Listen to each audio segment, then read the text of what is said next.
अस्सलाम वालेकुम students, welcome to Alhamd dynamic world. Students, आज हम चैप्टर नंबर 13 के फिफ्थ लेक्चर को देखने के लिए जा रहे हैं और ये जो फिफ्थ लेक्चर है इसके अंदर जो हम टॉपिक्स कवर करेंगे उसमें किरचॉफ्स के लॉज होंगे और साथ में पोटेंशियोमीटर के हवाले से हम मज़ीद कुछ बातें करेंगे और ये जितने भी टॉपिक्स हैं इनसे रिलेटेड क्वेश्चंस को भी मैं पैरेलल में डिस्कस करता चला जाऊँगा। तो आइए हम किरचॉफ्स फर्स्ट लॉ के साथ आज के लेक्चर का आगाज़ करते हैं। तो किरचॉफ्स फर्स्ट लॉ या किरचॉफ्स फर्स्ट रूल जो है आपके पास, इसके पहले तो मल्टीपल नेम्स हैं जो आपने याद रखने हैं। वो क्या है? इसका पहला जो नाम है वो तो किरचॉफ्स फर्स्ट रूल ही है और इसके जो मल्टीपल नेम्स हम इस्तेमाल कर सकते हैं वो क्या है? किरचॉफ्स करंट लॉ भी इसको बोला जाता है। किरचॉफ्स करंट लॉ क्यों बोला जाता है? क्योंकि किरचॉफ्स फर्स्ट लॉ के अंदर जो मेजर डिस्कशन है वो चार्जेस और करंट के हवाले से है, इसलिए उसको करंट लॉ का नाम भी दिया जाता है। और अगर आप इसी की एब्रीविएशन देखें KCL, तो इसको शॉर्ट में KCL भी कहा जाता है, stands for Kirchhoff's current law. Third name के हवाले से बात करूं तो इसको हम नोड एनालिसिस भी बोलते हैं। नोड आपके पास क्या चीज होती है बेटा? याद रखिएगा, इलेक्ट्रिकल सर्किट्स में जहां पर दो या दो से ज्यादा एलिमेंट्स एक दूसरे के साथ ज्वाइन होते हैं उस पॉइंट को नोड कहा जाता है। मतलब फर्ज कर लें कि एक रेजिस्टर है वो दूसरे रेजिस्टर के साथ कनेक्ट हो रहा है, तो जिस पॉइंट पर कनेक्ट हो रहा है उस पॉइंट को नोड का नाम दिया जाएगा। So in electrical circuits where two or more elements join together is known as node point. इसके अलावा जो फोर्थ नेम है आपके पास उसको कंजर्वेशन ऑफ चार्ज भी इस लॉ को कहा जाता है, क्योंकि हम देखेंगे कि इस लॉ में किसी भी पॉइंट के ऊपर चार्ज स्टे नहीं करता। मतलब अगर फर्ज कर लें आपने एक नोड पॉइंट चूज किया है तो जितने चार्जेस उस नोड पॉइंट में एंटर हो रहे हैं उतने ही उस नोड पॉइंट से आगे की तरफ फ्लो हो जाते हैं। चार्जेस किसी एक पॉइंट के ऊपर स्टे नहीं करते और ये कॉन्सिक्वेंस भी है किरचॉफ्स फर्स्ट लॉ का। मतलब एट टाइम्स आपसे ये क्वेश्चन पूछा जाता है कि किरचॉफ्स फर्स्ट लॉ का कॉन्सिक्वेंस क्या है।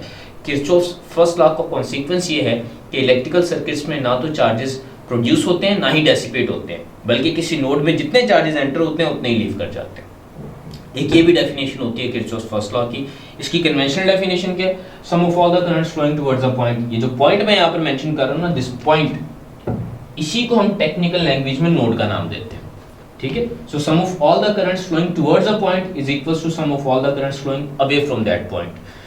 मतलब किसी भी नोड पॉइंट में एंटर होने वाले करंट्स का sum is equals to sum of all the currents flowing away from that node. इसको अगर हम डायग्राम में देखना चाहें तो ये देखें, डायग्राम बड़ी बेसिक और बड़ी सादा सी डायग्राम मैंने यहाँ पर बनाई है। तीन रेजिस्टेंस R1, R2, R3 में से जो गुजरने वाला करंट है वो नोड पॉइंट की तरफ है। This is the node point. क्यों नोड पॉइंट है? क्योंकि 1, 2, 3, 4 ये चारों की चारों रेजिस्टेंस इस पॉइंट पर आकर कनेक्ट हो रही हैं। जहां पर कनेक्ट होंगी वही नोड पॉइंट है। अब देखें, R1, R2 और R3 में से जो फ्लोइंग करंट है वो इस नोड की तरफ आ रहा है। You can see this directions. और नोड पॉइंट से बाहर की तरफ एक ही करंट फ्लो हो रहा है, दैट इज I4। अब यहां पर अगर हम किरचॉफ्स फर्स्ट लॉ की बेसिक डेफिनेशन अप्लाई करें, that is sum of all the currents flowing towards the node must be equal to sum of all the currents leaving the node. तो हमारे पास बनता है क्या जी? देखें, I1 plus I2 plus I3, ये तीनों वो करंट्स हैं जो नोड की तरफ फ्लो हो रहे थे, is equals to the only current flowing away from the node. अगर इससे ज्यादा होते तो हम इस तरफ भी ऐड करते, लेकिन अभी एक ही। अच्छा, ये तो इसका बेसिक लॉ हो गया। अब यहाँ पर अगर क्वेश्चंस पूछे जाएं, मतलब वैल्यूज अगर हम असाइन कर दें, फर्स्ट कर लें आपसे कहा जाता है कि जो फर्स्ट करंट है ये मे बी 1 एम्पियर का था, ये जो सेकंड करंट है ये आपके पास 4 एम्पियर का था और ये जो I4 है ये आपके पास 10 एम्पियर का करंट है। तो यहाँ पर जो I3 बच गया ये एक अननोन करंट है, इसकी वैल्यू पता है। तो देखिए, इक्वेशन में अगर तीन वैल्यूज पता है तो चौथी आप डिटरमिन कर सकते हैं। Just substitute the values. I1 is 1 ampere, I2 over here is 4 ampere, I3 यहाँ पर अननोन है हमारे पास और I4 जो टोटल करंट आउटवर्ड फ्लो हो रहा है वो 10 एम्पियर का। यू कैन सिंप्लीफाई, ये 5 बन जाएगी वैल्यू। तो I3 के लिए जब हम इसको सॉल्व करेंगे, this is 10 ampere minus 5 ampere, this is coming out as 5 ampere. तो I3 करंट की वैल्यू हमारे पास 5 एम्पियर आ रही है। मतलब ये जो अननोन करंट था इसकी वैल्यू 5 एम्पियर होनी चाहिए। एंड दिस सेटिस्फाइज, क्योंकि अगर ये 5 होगा, ये 4 होगा, ये 1 होगा, तो 1 + 4 + 5 ये 10 बनता है। Sum of all the currents entering must be equal to sum of all the currents leaving. और यही कंजर्वेशन ऑफ चार्ज है आपके पास। ठीक है जी? क्योंकि करंट असल में rate of flow of charges होते हैं। जब हम कहते हैं कि करंट कंजर्व्ड है, करंट असल में है क्या? Rate of flow of charges in the given time. जितने चार्जेस फ्लो होते हैं वही करंट बनाते हैं। तो अगर in the given time interval current conserved है तो मतलब चार्जेस कंजर्व्ड रह रहे हैं। ठीक है? इसलिए इसको कंजर्वेशन ऑफ चार्ज का नाम भी दिया जाता है। बहरहाल एक क्वेश्चन नंबर 2 यहाँ पर आप देख लें कि एक सर्किट आपको दिखाया गया है जिसमें बल्ब अटैच है और ये सर्किट ओपन है, कनेक्टेड नहीं है। अगर ये सर्किट ओपन है तो बेटा एक बात आपने सर्किट में याद रखनी है कि यहां से कोई करंट फ्लो नहीं हो सकता। करंट के फ्लो होने के लिए क्लोज लूप पाथ होना चाहिए, जो यहां पर है ही नहीं। अगर यहां पर क्लोज्ड लूप पाथ नहीं है तो करंट यहां से जो फ्लोइंग होगा वो जीरो होगा। There is no current flowing, I is zero in this circuit, current flow ही नहीं हो रहा। और अगर करंट फ्लो नहीं हो रहा तो बेटा याद रखिएगा द बल्ब वोंट ग्लो। सबसे पहली बात तो यहां से आपने ये याद रखनी है कि इस केस में bulb would not glow.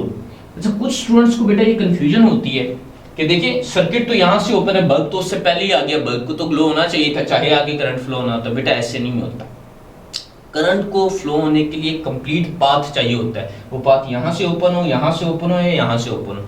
Path अगर किसी एक जगह से भी ओपन है तो पूरे ही सर्किट में करंट फ्लो नहीं होता, इसलिए बल्ब यहां पर ग्लो नहीं करेगा। दूसरा आपसे सवाल ये पूछा गया कि जो VA से B पॉइंट है इसके दरमियान पोटेंशियल का डिफरेंस कितना होगा। बेटा याद रखें, अगर सर्किट में करंट फ्लो नहीं हो रहा, मतलब सोर्स जो वोल्टेज प्रोवाइड कर रहा है वो ये कहीं पर यूटिलाइज ही नहीं हो रहा। करंट फ्लो करता तो पावर लॉस होती, वोल्टेज यूटिलाइज होता, वोल्टेज तो यूटिलाइज ही नहीं हो रहा। तो इन नोड्स के ऊपर कितना वोल्टेज आएगा भाई? सोर्स का जो वोल्टेज है वो सारे का सारा इन पॉइंट A और B के अक्रॉस आकर अपीयर होगा, क्योंकि किसी भी डिवाइस में वोल्टेज तो यूज हुआ ही नहीं है। मतलब the voltage across point A and B is equals to source voltage। Source ने जितना वोल्टेज अप्लाई किया है वो सारे का सारा AB के ऊपर आ जाएगा। क्यों बेटा? क्योंकि करंट ही फ्लो नहीं हो रहा था। करंट फ्लो नहीं हो रहा, एनर्जी डेसिपेट नहीं हो रही, तो सोर्स ने जितना वोल्टेज अप्लाई किया है वो सारे का सारा A और B टर्मिनल्स के ऊपर आकर अपीयर होगा, दैट इज 5 वोल्ट्स। आइए आगे बढ़ते हैं। एक और कंस्ट्रक्शन आपको सर्किट में दिखाई गई है और यहाँ पर आपसे कहा गया है कि सर्किट का टोटल करंट निकालें और इस पॉइंट के अक्रॉस जो पोटेंशियल का डिफरेंस आ रहा है उसके बारे में भी हमें बताएं। So how to solve this out? सबसे पहले तो ये देखिए कि यहाँ पर 3 रेजिस्टर्स ट्रायंगल की सूरत में लगाए गए हैं। अब एक और शॉर्टकट फार्मूला भी यहाँ से आप लोगों ने बेटा समझ लेना है कि अगर 3 same value of resistance triangle की सूरत में लगाए जाएं तो उनकी जो इक्विवेलेंट रेजिस्टेंस होती है उसको निकालने का फार्मूला है 2 divided by 3 times R। 2 divide by 3 times R। क्यों? क्योंकि बेटा यहाँ पर दो पैरेलल पाथ बनेंगे। इनकमिंग करंट एक इस पाथ से फ्लो हो सकता है, दूसरा इस पाथ से फ्लो हो सकता है। ये दो पाथ है। प्रोडक्ट बाय सम भी आप अप्लाई करके निकालेंगे, यही चीज निकलेगी, लेकिन इसका शॉर्टकट फार्मूला याद रखें। किसी भी ट्रायंगल में सेम वैल्यू ऑफ रेजिस्टेंसेस अगर तीनों वायर्स में अटैच अपने किए, तीनों साइड्स पर आपने अटैच किए हैं, तो कोई से दो एंड्स के दरमियान जब भी आप इक्विवेलेंट रेजिस्टेंस फाइंड करेंगे तो वो 2 divide by 3 times the single value of resistance आएगी। इसको कैसे सॉल्व कर सकते हैं बेटा? ये देखिए 2 डिवाइडेड बाय 3 फार्मूले का आ गया। रेजिस्टेंस 3 ओम 3 ओम 3 ओम सबकी वैल्यू सेम है, किसी भी एक को पिक कर लें यहाँ से। सो 3 ओम यहाँ पर आ गई, 3 से 3 कैंसिल आउट होगा, तो R इक्विवेलेंट की वैल्यू बेटा आपके पास कितनी बन जाती है? Over here the R equivalent is 2 ohm. R equivalent की वैल्यू हमारे पास आ गई, 2 ओम की इक्विवेलेंट रेजिस्टेंस बन रही है। इक्विवेलेंट रेजिस्टेंस का क्या फायदा बेटा? टोटल करंट आप सर्किट का निकाल सकते हैं by Ohm's law. The current is equals to total voltage divided by total resistance which is R equivalent. Voltage कितना है? 4 वोल्ट्स और रेजिस्टेंस कितनी है आपके पास? 2 ओहम्स की। तो यहां से जो फ्लोइंग करंट है वो आपके पास 2 एम्पियर्स की सूरत में आ जाएगा। ये टोटल सर्किट का करंट 2 एम्पियर, ठीक है। अच्छा, अब आप ये भी देखना चाहते हैं कि जो वोल्टेज है 3 ओम के अक्रॉस कितना आ रहा होगा, ये चीज भी हमने देखनी है। So how to solve this? Total current तो हमने निकाल लिया, ये एक चीज यहां से फाइंड हो गई। अब अगर आप ये देखना चाहते हैं कि 3 ओम के अक्रॉस वोल्टेज कितना आ रहा है, तो इसको सॉल्व करने का बेटा तरीकेकार क्या है? देखिए दो पाथ है ना, टोटल करंट जो 2 एम्पियर का है वो 2 हिस्सों में डिवाइड होगा। सो हमें कैसे पता चलेगा कि इस वाले पाथ का करंट कितना है? बेटा उसको निकालने के लिए करंट डिवाइडर का आपको एक मैंने फार्मूला बताया था। देखिए हम इसको सॉल्व करते हैं। इस पाथ का करंट निकालना है, मैं इनको नाम दे देता हूँ, इसको I1 कह देता हूँ, इस पाथ के करंट को I2 कह देता हूँ। मुझे I2 की जरूरत है, तो I2 निकालने के लिए हमने क्या कहा था कि सम ऑफ रेजिस्टेंसेस से डिवाइड किया जाता है दोनों पाथ की। इस पाथ की कितनी होगी? 3 × 3 6 और इसकी 3, मतलब टोटल सम आपके पास बन रहा है 3 + 6। और इस वाले पाथ से करंट निकालना है तो ऑपोजिट पाथ की रेजिस्टेंस को पुट किया जाता है, that is 3 ohm multiply by total source current which is 2 ampere. ले जी, इसको सॉल्व करना है तो ये क्या बनता है? 3 डिवाइडेड बाय 9 है तो 1/3 की रेशियो बनेगी। This is 1 divided by 3 multiply by 2 ampere. तो ये वैल्यू कितनी बन गई? 2 डिवाइडेड बाय 3 एम्पियर्स। ये I2 करंट मैंने निकाल लिया। I2 करंट क्यों निकाला? क्योंकि बेटा ये करंट पता होगा तो आप वोल्टेज निकाल सकते हैं। अननोन वोल्टेज कैसे आएगा भाई, देखें, this is I2 which is passing through resistance of 3 ohms. So just solve it. इसको सॉल्व कर लें एक स्टेप में, मैं नीचे इसको सॉल्व कर देता हूं. ये देखिए जी, तो I2 की वैल्यू थी यहाँ पर 2 डिवाइडेड बाय 3 मल्टीप्लाई बाय 3, सो 3 से 3 कैंसिल आउट होगा, 2 वोल्ट्स. मतलब जो ये अननोन रेजिस्टेंस हमने यहाँ पर लगा रखी है, 3 ओम की रेजिस्टेंस लगा रखी है, इसके अक्रॉस जो अननोन वोल्टेज था वो 2 वोल्ट्स का बना. ठीक है जी. तो इस तरीके से आप इस क्वेश्चन को सिंप्लीफाई कर सकते हैं. मैंने बड़े सारे पैरामीटर्स यहाँ पर एक साथ पुट अप करके सॉल्व कर दिए. मतलब वोल्टेज निकालना, करंट निकालना, आर इक्विवेलेंट के डिफरेंट ट्रिक्स हमने एक साथ में डिस्कस कर लिए. आइए एक और क्वेश्चन डिस्कस करते हैं. यहाँ पर आपके पास एक बैटरी, मे बी 10 वोल्ट्स की बैटरी हमने यहाँ पर अटैच की और सर्किट आपके सामने एक सर्टेन कॉम्बिनेशन गिवन, और इस पाथ में से गुजरने वाला करंट आपसे पूछा जा रहा है. अच्छा, अब यहाँ पर आप चीजें जरा गौर से देख लें. जो ये एक नोड पॉइंट बन रहा है, ये देखें, इस पॉइंट को अगर मैं ए पॉइंट का नाम दे दूं, तो जितना भी फ्लोइंग करंट होगा, जब फर्ज कर लें करंट आई है, जब ये पॉइंट ए पर पहुंचेगा तो उसके सामने बेटा 2 रास्ते हैं.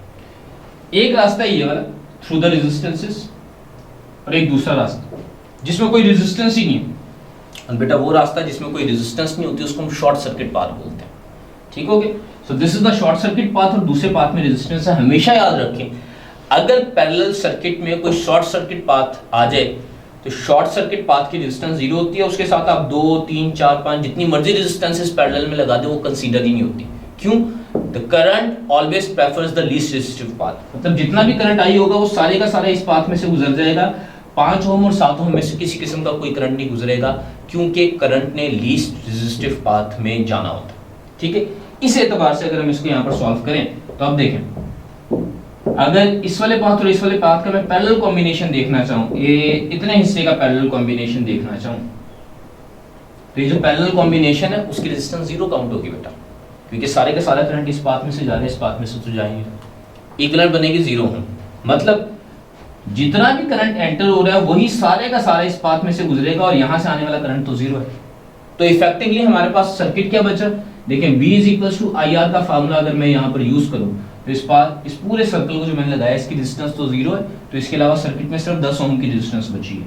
मतलब अगर मैं यहाँ पर टोटल करंट निकालना चाहूँ, this is V divided by R के फार्मूले से वोल्टेज सोर्स का 10 वोल्ट्स, रेजिस्टेंस कितनी है 10 ओम्स, तो करंट की वैल्यू आपके पास कितनी बन जाएगी, 1 एम्पीयर का करंट है जो यहाँ पर फ्लो हो रहा है. और जो टोटल करंट आ रहा है वो सारे का सारा यहाँ से शॉर्ट सर्किट पाथ से गुजरेगा, क्योंकि दूसरे पाथ में से करंट बिल्कुल भी नहीं जाएगा, because current always prefers the least resistive path.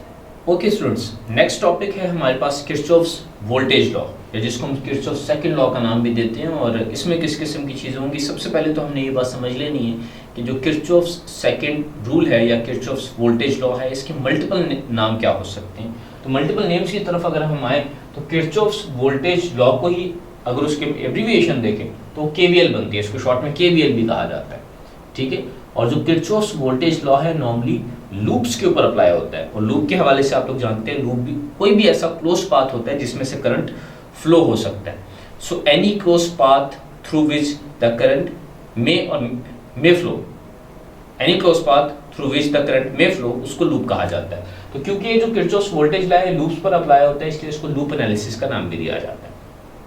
और जो इसका चौथा और आखिरी नाम है, इसको law of conservation of energy भी कहा जाता है, क्योंकि इलेक्ट्रिकल सर्किट्स के अंदर जब हम पोटेंशियल के डिफरेंस को या वोल्टेज को डिफाइन करते हैं तो energy stored per unit charge के हवाले से, या energy stored in unit charge when it is displaced from one potential to the other, ये एनर्जी की सूरत में हम पोटेंशियल को डिफाइन करते हैं. यही वजह है कि law of conservation of energy भी इस लॉ को नाम दिया जाता है.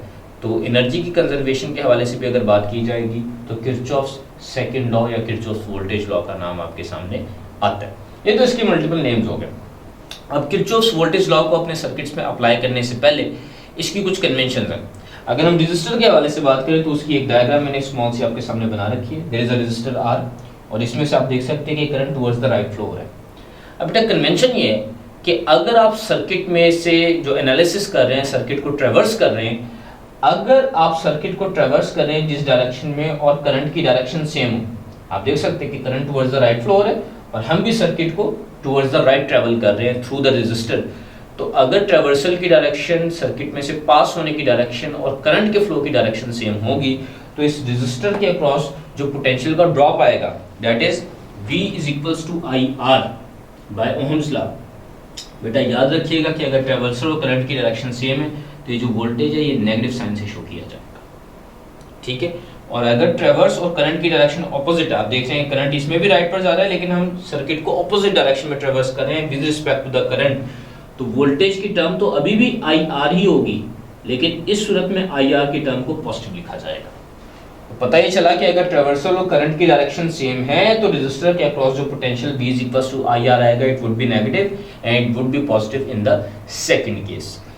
इसी तरीके से बैटरी की कन्वेंशन के, ये देखिए हमारे पास एक EMF E की बैटरी है, ये इसका पॉजिटिव और नेगेटिव टर्मिनल, करंट का फ्लो देखें लेफ्ट से राइट की तरफ है, मतलब जो करंट है बैटरी के पॉजिटिव टर्मिनल में एंटर हो रहा है, नेगेटिव टर्मिनल से लीव कर रहा है। बेटा कन्वेंशन ये है कि करंट बैटरी के जिस टर्मिनल को आखिर में लीव करता है वही साइन EMF के साथ लगाया जाता है।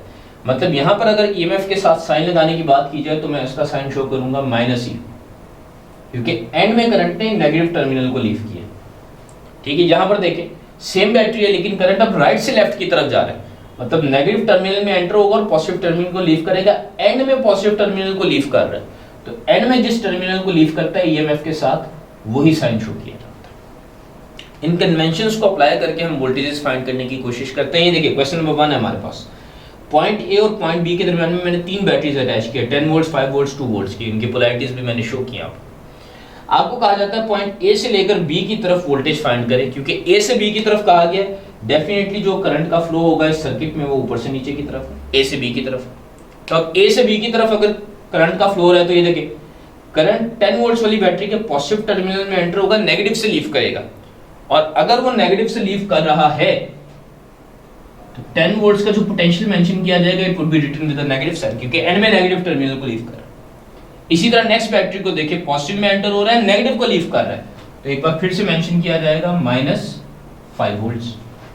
आखिरी 2 वोल्ट्स वाली बैटरी को देखिए नेगेटिव में एंटर हो रहा है, पॉजिटिव से लीव कर रहा है, तो पॉजिटिव से लीव हो रहा है तो +2 वोल्ट्स। इसको अगर हम सम अप कर ले बेटा, ये देखें -10 -5 +2 वोल्ट्स बाय दिस कन्वेंशन, तो ए से लेकर बी तक का जो हमारे पास टोटल पोटेंशियल बनेगा वो कितना बन जाएगा, -15 + 2, this is going to be -13 volts from A to B voltage, ठीक है जी। ये इस करंट के फ्लो की डायरेक्शन। अगर करंट के फ्लो की डायरेक्शन अदर वे राउंड हो जाएगी, मतलब नीचे से ऊपर की तरफ हो जाए, तो वो फिर +13 वोल्ट्स होगा, मतलब बी से ए का जो पोटेंशियल होगा वो आपको +13 वोल्ट्स की सूरत में नजर आएगा। करंट फ्लो यहाँ पर बड़ा जरूरी है, क्योंकि अगर आप करंट के फ्लो को फिर देखेंगे नहीं तो पोलैरिटीज आपके सामने डिफरेंट आ सकती हैं। तो करंट के फ्लो को देखते हुए आप पोलैरिटीज को मेंशन करेंगे और वहां से आप नेट वोल्टेजेस निकाल सकते हैं। यही कन्वेंशन हम जरा इस लूप पर अप्लाई करते हैं। This is a complete loop, ठीक है, जिसमें से करंट फ्लो हो रहा है। ये एक लूप है आपके पास, और लूप के ऊपर जो लॉ अप्लाई होता है इसी को किरचॉफ्स वोल्टेज लॉ, या इसको हम लूप एनालिसिस का नाम भी देते हैं। तो यहाँ पर हम पूरा जरा लूप एनालिसिस करते हैं। आप देख सकते हैं कि यहाँ पे लूप करंट I1 जो हमने मालूम करना है उसकी डायरेक्शन आपको शो कर दी गई है, that is flowing in the clockwise order. तो अगर ये क्लॉकवाइज फ्लो हो रहा है तो जब ये 10 वोल्ट्स वाली बैटरी में से गुजरेगा तो देखें नेगेटिव से पॉजिटिव की तरफ जा रहा है, एंड में पॉजिटिव को लीव कर रहा है तो लिखा जाएगा +10 वोल्ट्स, और फिर ये करंट फ्लो तवा पहुंचेगा 5 ओम की बैटरी में, ठीक है, 5 ओम के रेजिस्टर में। तो 5 ओम के रेजिस्टर में current multiply by the value of resistor, आपके पास वोल्टेज आ जाएगा। और क्योंकि हम करंट की डायरेक्शन में ट्रेवर्स कर रहे हैं, करंट की डायरेक्शन में ट्रेवर्स कर रहे हैं, तो वोल्टेज के साथ नेगेटिव का साइन शो करना। फिर ये करंट पहुंचेगा इस 3 वोल्ट की बैटरी में, 3 वोल्ट्स, और क्योंकि नेगेटिव से पॉजिटिव की तरफ जा रहे हैं, एंड में पॉजिटिव को लीव कर रहे हैं, तो it would be written with the positive sign as well. ठीक हो गया स्टूडेंट्स। और यहाँ पर है 2 ओम के रेजिस्टर में तो करंट आई है, 2 ओम का रेजिस्टर है, और क्योंकि करंट की डायरेक्शन में ट्रेवर्स कर रहे हैं, करंट की डायरेक्शन में ट्रेवर्स कर रहे हैं, so it would be written with the negative sign, and sum of all the potential changes must be equal to 0। Kirchhoff's voltage law के मुताबिक तमाम पोटेंशियल चेंजेस का मजमूआ 0 के बराबर आना चाहिए। तो यहाँ से हम अगर करंट की वैल्यू निकालना चाहिए, देखिए 10 + 3 ये कितना बन जाएगा 13 वोल्ट्स, और अगर मैं इन दोनों नेगेटिव टर्म्स को उठाकर दूसरी तरफ शिफ्ट कर लूँ तो 5 टाइम्स आई इस तरफ का प्लस हो जाएगा plus 2 times I, so it can be simply written as 7 times I. तो करंट आई की वैल्यू हमारे पास कितनी हो जाएगी 13 वोल्ट्स डिवाइडेड बाय 7 ओम। ठीक है, तो सिंपली आपके पास जो करंट आ रहा है this is 13 divided by 7 amperes का करंट आपके पास जनरेट हो रहा है। करंट की वैल्यू हम यहाँ से निकाल चुके। करंट आपके पास आ गया, तो अब जरा क्वेश्चन नंबर 3 को देखें। What is the voltage across 2 ohm resistor. ये जो 2 ओम का रेजिस्टर लगा हुआ है बेटा, ये वाला रेजिस्टर, इसके अक्रॉस वोल्टेज कितना आ रहा है आपसे पूछा जा रहा है। तो भी अगर आप वोल्टेज निकालना चाहते हैं 2 ओम रेजिस्टर के अक्रॉस, तो उसमें से गुजरने वाला करंट पहले आपको पता होना चाहिए। भी पता है, फिर निकाल तो लिया हमने ऊपर वाले साहब, डायग्राम वही वाली हम यूज कर क्वेश्चन नंबर 2 वाला। तो फॉर्मूला क्या बनेगा I इंटू रेजिस्टेंस। I कितना है जी, I की वैल्यू आपके पास 13 डिवाइडेड बाय 7 एम्पियर और रेजिस्टेंस की वैल्यू आपके पास 2 ओम्स की है। तो इसको मल्टीप्लाई कर ले 13 इंटू 2 26 डिवाइडेड बाय 7। तो 2 ओम वोल्टेज के अक्रॉस जो वोल्टेजेस अपीयर हो रहे हैं 26 डिवाइडेड बाय 7 वोल्ट्स अपीयर होने के लिए जा रहे हैं। So this is how you can solve the different circuits in the loop wise or maybe in the terminal wise casing.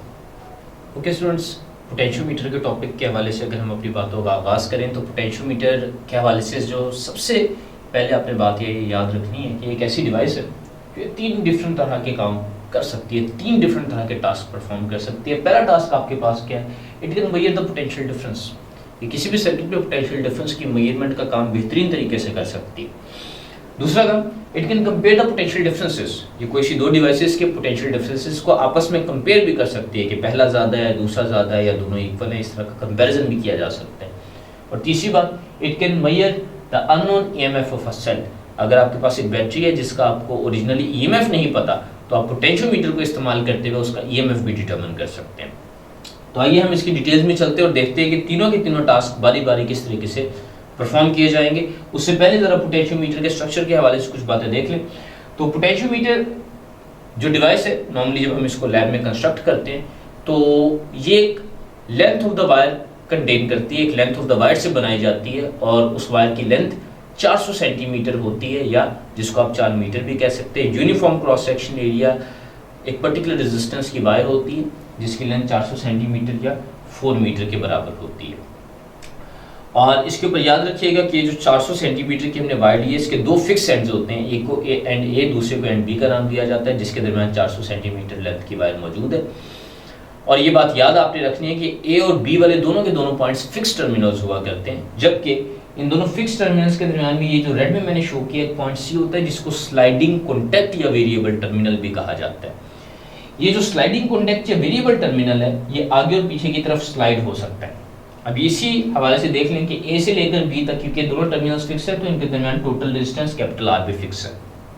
लेकिन क्योंकि पॉइंट सी आगे और पीछे की तरफ स्लाइड हो सकता है, यही वजह है कि ए से लेकर बी तक length of the wire change करने के साथ साथ ए से लेकर सी तक जो हिस्सा है, ए से लेकर सी तक हिस्सा, इसकी स्मॉल डिस्टेंस आर वेरी कर सकती है। अगर मैं पॉइंट सी को उठाकर ए के करीब ले जाऊंगा तो लेंथ ऑफ द वायर ए और सी के दरमियान कम हो जाएगी, रेजिस्टेंस कम हो जाएगी। अगर सी को उठाकर पॉइंट ए के साथ अटैच कर दूंगा तो रेजिस्टेंस 0 हो जाएगी। और अगर सी पॉइंट को मैं ए से दूर लेकर जाता जाऊं और पॉइंट बी पर ले आऊं तो ए और सी के दरमियान मैक्सिमम डिस्टेंस हो जाएगा, मैक्सिमम लेंथ हो जाएगी। तो ये जो स्मॉल रेजिस्टेंस आर है वो कैपिटल रेजिस्टेंस आर के इक्वल हो जाएगी। यही वाली बात मैंने यहाँ पर एक्सप्लेन कर रखी है कि पॉइंट ए से लेकर बी तक की जो रेजिस्टेंस है वो तो फिक्स है कैपिटल आर के बराबर, लेकिन पॉइंट ए और सी के दरमियान जो रेजिस्टेंस है दिस इज वेरिएबल, जिसको हम स्मॉल आर से शो कर रहे हैं। So it depends upon the position of sliding contact C। ये जो वेरिएबल टर्मिनल है इसको स्लाइडिंग कॉन्टैक्ट या जॉकी का नाम भी दिया जाता है। तो पॉइंट C को अगर मैं मूव करवाता हुआ A पर ले जाऊंगा तो A और C के दरमियान गैप खत्म हो जाएगा, रेजिस्टेंस 0 हो जाएगी। और अगर मैं C को मूव करवाता हुआ A से दूर ले जाऊं, B पॉइंट पर ले जाऊं, तो A और C के दरमियान maximum gap, maximum length, maximum resistance हो जाएगी जो कैपिटल R के इक्वल होगी। सो this is the variation of resistance. और इस वेरिएशन ऑफ रेजिस्टेंस की वजह से हमें डिफरेंट पोटेंशियल देखने में मिलते हैं पॉइंट ए से सी के दरमियान। हाउ इट इज पॉसिबल, ये देखिए सेम डायग्राम है, हमने किया ये है कि इस पोटेंशियोमीटर को जिसकी टोटल रेजिस्टेंस आर थी इसके अक्रॉस ईएमएफ ई की बैटरी अटैच कर दी है और पॉइंट ए और सी के दरमियान में वोल्ट मीटर लगाकर पोटेंशियल मेजर कर रहा हूँ कि ए से सी के दरमियान पोटेंशियल क्या होगा अगर मैं पॉइंट सी को यहाँ से ए से बी के दरमियान शिफ्ट करवाऊँ, मूव करवाऊँ। तो पॉइंट ए से सी के दरमियान जो वोल्टेज है इसका फार्मूला क्या है, small resistance that is the variable resistance divided by total resistance point A to B capital R and total EMF provided by the battery. अब हमें ये बात पता है कि जैसे ही मैं पॉइंट सी को आगे और पीछे की तरफ शिफ्ट करवाऊंगा तो ये रेजिस्टेंस आर वेरी होगी। ये बात याद रखिएगा कि बैटरी का टोटल ईएमएफ चेंज नहीं होगा, टोटल रेजिस्टेंस चेंज नहीं होगी, तो स्मॉल आर की चेंज होने की वजह से V to C potential proportionally change होगा। मतलब अगर मैं पॉइंट सी को दूर मूव करवाना शुरू कर दूं तो कैपिटल स्मॉल आर की वैल्यू बढ़ेगी, ए टू सी पोटेंशियल भी बढ़ेगा। अगर मैं पॉइंट सी को पॉइंट ए के नज़दीक लेकर जाता चला जाऊं तो स्मॉल आर कम होगी, वी टू सी पोटेंशियल भी कम होता चला जाएगा। वी टू सी पोटेंशियल की मिनिमम वैल्यू कितनी हो सकती है बेटा, याद रखिएगा मिनिमम वैल्यू इसकी 0 वोल्ट हो सकती है और मैक्सिमम कितनी हो सकती है, इसका जो मैक्सिमम पोटेंशियल है वो बैटरी के ईएमएफ के बराबर हो सकता है। ठीक है जी, अगर आपने 10 वोल्ट की बैटरी लगाई है तो ये मैक्सिमम फिर 10 वोल्ट शो कर देगा, मैक्सिमम वैल्यू बैटरी के टोटल ईएमएफ के बराबर ये शो कर सकता है। So this is how it is used as variable potential. इसको हम वेरिएबल पोटेंशियल या पोटेंशियल डिवाइडर के तौर पर भी इस्तेमाल करते हैं। ईएमएफ और वोल्टेजेस के कंपैरिजन की जहाँ तक बात है तो ये देखिए, अगर मैं ईएमएफ को उठाकर दूसरी तरफ लाकर डिवाइड कर दूँ तो ये फार्मूला हमारे पास बनता है। वीएसी पोटेंशियल का ताल्लुक रेजिस्टेंस स्मॉल आर के साथ है, वेरिएबल रेजिस्टेंस, और टोटल ईएमएफ का ताल्लुक सर्किट की टोटल रेजिस्टेंस कैपिटल आर के साथ है। और इसी चैप्टर में हमने आगाज में पढ़ा था कि किसी भी सर्किट की जो रेजिस्टेंस होती है, किसी भी वायर की जो रेजिस्टेंस होती है उसके लेंथ के प्रोपोर्शनल होती है। ठीक है, जो टोटल रेजिस्टेंस आर है वो टोटल लेंथ 400 सेंटीमीटर के प्रोपोर्शनल है, कैपिटल एल। यहाँ पर जो कैपिटल एल है इसका ताल्लुक टोटल रेजिस्टेंस से टोटल लेंथ के साथ है विच इज 400 सेंटीमीटर। ठीक है, और क्योंकि रेजिस्टेंस लेंथ के प्रोपोर्शनल होती है तो कैपिटल आर की जगह पे मैं कैपिटल एल प्रोपोर्शनल होने की वजह से और स्मॉल आर की जगह पर स्मॉल एल लिख सकता हूँ। स्मॉल एल क्या चीज होगी बेटा, ये देखें, ये जो इतने हिस्से की लेंथ है ना इसको मैं स्मॉल एल का नाम दे रहा हूँ, जो स्मॉल रेजिस्टेंस आर से बिलोंग करिए, that is the variable resistance. ठीक है जी, सो इट कुड वेरी, ये 0 सेंटीमीटर से 2, 4, 10, 15, 20, ज़्यादा से ज़्यादा 400 सेंटीमीटर हो सकती है। तो ये लेंथ जैसे जैसे वेरी होगी वीएसी प्रोपोर्शनली वेरी होता चला जाएगा। So we can compare the voltages depending upon their length.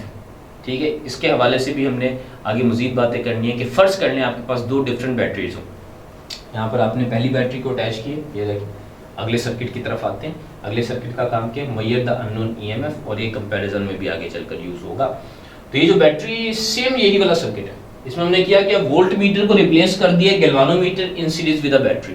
ये कौन सी बैटरी है बेटा, ये वो वाली बैटरी है जिसका ईएमएफ अननोन है, हमें पता ही नहीं है कितना EMF. So how to calculate it, इसका ईएमएफ कैसे निकलेगा। देखें, ये हमने जो ईएमएफ लगाया है ये इस वोल्ट मीटर की जगह पर बैटरी लगाई है, तो इस फार्मूले में अगर आप इस अननोन ईएमएफ को निकालना चाहते हैं तो वीएसी की जगह पर इस अननोन ईएमएफ को रिप्लेस कर दें। ये देखें, अननोन ईएमएफ ईएक्स इस वीएसी की जगह पर आ जाएगा, divided by total EMF of the supplied battery, ये वाला, is equal to small L divided by capital L. अब देखिए, जब हम इस सर्किट को यूज कर रहे होते हैं ना तो कैसे चलाते हैं भी, सर्किट सेटअप करने के बाद स्लाइडिंग कॉन्टैक्ट को पॉइंट ए से मैं बी की तरफ ऐसे शिफ्ट करता जाता हूँ, और साथ साथ गैल्वानोमीटर पर भी देख रहा हूँ। ये स्लाइडिंग कॉन्टैक्ट पॉइंट सी यहाँ पर है, फिर यहाँ पर गया, फिर यहाँ पर गया, ऐसे मूव करवाता जा रहा हूँ। जिस पॉइंट पर मैं देखूंगा कि स्लाइडिंग कॉन्टैक्ट मूव करवाते हुए गैल्वानोमीटर की नीडल 0 पर आ गई है, गैल्वानोमीटर की नीडल 0 पर आ गई है, मतलब 0 करंट शो कर रही है, वहां पर मैं रुक जाऊंगा। देखिए, 0 करंट शो करने का मतलब क्या है, 0 करंट शो करने का मतलब है कि इस गैल्वानोमीटर में से करंट नहीं गुजर रहा। और करंट कब नहीं गुजरता, जब गैल्वानोमीटर के दोनों टर्मिनल सेम पोटेंशियल पर आ जाए। पोटेंशियल का डिफरेंस 0 हो जाएगा तो करंट 0 हो जाएगा। मतलब फर्ज कर लें, अगर ये बैटरी 2 वोल्ट्स की थी और स्लाइडिंग कॉन्टैक्ट यहाँ पर मूव करवाते हुए भी 2 वोल्ट्स का पोटेंशियल पर आ गए, तो 2 वोल्ट्स यहाँ से मिल रहे हैं, 2 वोल्ट्स यहाँ से मिल रहे हैं, पोटेंशियल का डिफरेंस 0 हो जाएगा, गैल्वानोमीटर 0 करंट शो करेगा। और यही आपके पास पॉइंट होता है बैलेंसिंग लेंथ डिटरमिन करने का। मतलब जिस पॉइंट पर करंट 0 हो गया है, आपने स्टार्टिंग से लेकर यहाँ तक की लेंथ मेजर करनी है, और बेटा यही आपके पास स्मॉल एल होती है, जिसको हम बैलेंसिंग लेंथ भी बोलते हैं। हम बैलेंसिंग लेंथ यहाँ पर पुट करेंगे, total length 400 centimetre, total length total EMF of the battery से बिलोंग करती है, और जो बैलेंसिंग लेंथ है वो अननोन ईएमएफ से बिलोंग करती है। ठीक है जी, तो यहाँ पे फर्ज कर लें, मैं एक वैल्यू आपको प्रेजेंट कर देता हूँ कि जो बैटरी थी हमने 10 वोल्ट की लगाई हुई थी, अननोन ईएमएफ हमें सेल का नहीं पता, टोटल लेंथ है वायर की 400 सेंटीमीटर, और जो हमने बैलेंसिंग लेंथ निकाली है, फर्स्ट कर लें 100 सेंटीमीटर के ऊपर आकर गैल्वानोमीटर ने हमें शो किया है कि कोई करंट नहीं फ्लो हो रहा। ठीक है जी। यहाँ पर अगर आप मैं अननोन ईएमएफ निकालना चाहता हूँ, ये देखिएगा बेटा मैं फार्मूला सेपरेट आउट कर रहा हूँ। देखिए for the unknown EMF EX this is 100 centimetre divided by 400 centimetre multiply by E, और E की वैल्यू कितनी है बेटा 10 वोल्ट्स। अब ये देखें सेंटीमीटर से सेंटीमीटर जाएगा 101 पर, 104 पर 400 हो जाएगा, तो 1/4 into 10 volts.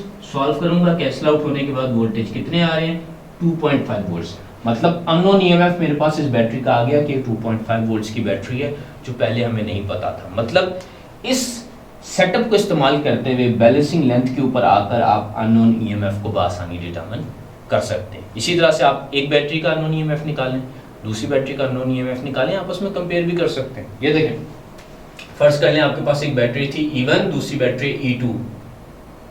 EMF unknown battery का ईएमएफ उसकी लेंथ के प्रोपोर्शनल होता है। जब आपने पहली बैटरी लगाई होगी तो फर्स्ट कर लें आपके पास बैलेंसिंग लेंथ आई थी L1, दूसरी बैटरी आपने लगाई है तो बैलेंसिंग लेंथ आई है L2। अब आप कंपेयर करना चाहते हैं कि पहले वाला ईएमएफ ज्यादा था या दूसरे वाला ईएमएफ। मैं यहाँ पर कुछ वैल्यूज मेंशन करता हूँ। फर्स्ट कर लें जब आपने पहली बैटरी के लिए लगाया तो आपके पास बैलेंसिंग लेंथ आई 100 सेंटीमीटर, जैसा कि मैंने डिस्कस किया। जब आप कोई और नई बैटरी यहाँ पर लगाते हैं, इसकी जगह पर कोई और बैटरी लगाकर उसका ईएमएफ मालूम करने की कोशिश करते हैं, तो उसके लिए फर्स्ट कर ले बैलेंसिंग लेंथ आपकी 200 सेंटीमीटर। तो अब जरा इसको कंपेयर करें, रेशियो आपके पास सॉल्व होकर कितनी बन रही है बेटा जी, दिस इज 1/2। और इस बात का मतलब क्या है कि अगर मैं क्रॉस मल्टीप्लाई कर लूँ तो 2 इस तरफ आकर मल्टीप्लाई होगा और E2 is equals to 2 times E1। मतलब जो दूसरी बैटरी है उसका ईएमएफ पहली बैटरी से डबल है, दूसरी बैटरी का ईएमएफ पहली बैटरी से डबल है। This is how you are going to compare the potential difference and EMFs. दो बैटरी के पोटेंशियल डिफरेंस को आपस में भी कंपेयर किया जा सकता है कि कौन सी ज़्यादा है कौन सी कम है, उनमें रेशियोज कितनी है, by using this ratio formula. ठीक है जी। एक आखिरी बात पोटेंशियोमीटर की अहमियत के हवाले से कि पोटेंशियोमीटर असल में वोल्टेज मेजरमेंट के लिए इस्तेमाल हो रहा है, और वोल्टेज मेजरमेंट के लिए तो आपने CRO भी इस्तेमाल किया था, और वोल्टेज मेजरमेंट के लिए वोल्टमीटर भी इस्तेमाल होता है। तो वो हम क्यों नहीं इस्तेमाल करें, पोटेंशियोमीटर की क्यों बात करें बेटा। एक छोटा सा इशू है इन दोनों डिवाइसेस में, CRO और वोल्टमीटर में। जब आप इनको सर्किट में लगाते हैं, they draw the current from the original circuit, original circuit का करंट इस्तेमाल करना शुरू कर देते हैं। जितनी भी माइनिंग डिवाइसेस होती हैं उनके लिए बेहतरीन वर्किंग एनवायरनमेंट ये होता है कि वो ओरिजिनल सर्किट के करंट को डिस्टर्ब ना करें, सिर्फ मेजरमेंट करके बता दें, ओरिजिनल सर्किट में डिस्टर्बेंस नहीं होनी चाहिए। लेकिन प्रॉब्लम यह है कि CRO और वोल्टमीटर अगर आइडियल नहीं है तो जब आप इनको प्रैक्टिकल सर्किट्स में लगाते हैं तो ये कुछ ना कुछ सर्किट का करंट इस्तेमाल करते हैं, ओरिजिनल सर्किट को ही डिस्टर्ब कर देते हैं जिसमें मेजरमेंट करवानी होती है, और ये प्रैक्टिकल पॉइंट ऑफ व्यू से बात वैलिड नहीं है। लेकिन अगर हम पोटेंशियोमीटर की बात करें तो potentiometer practically does not load the circuit से मुराद है कि सर्किट का करंट इस्तेमाल नहीं करता, और इस्तेमाल नहीं करता तो सर्किट को डिस्टर्ब किए बगैर पोटेंशियल डिफरेंस बेहतर तरीके से मेजर करने के हमें काबिल बनाता है। यहाँ पर स्टूडेंट आज का लेक्चर हमारा कंप्लीट होता है। थैंक यू स्टूडेंट्स एंड अल्लाह हाफिज़।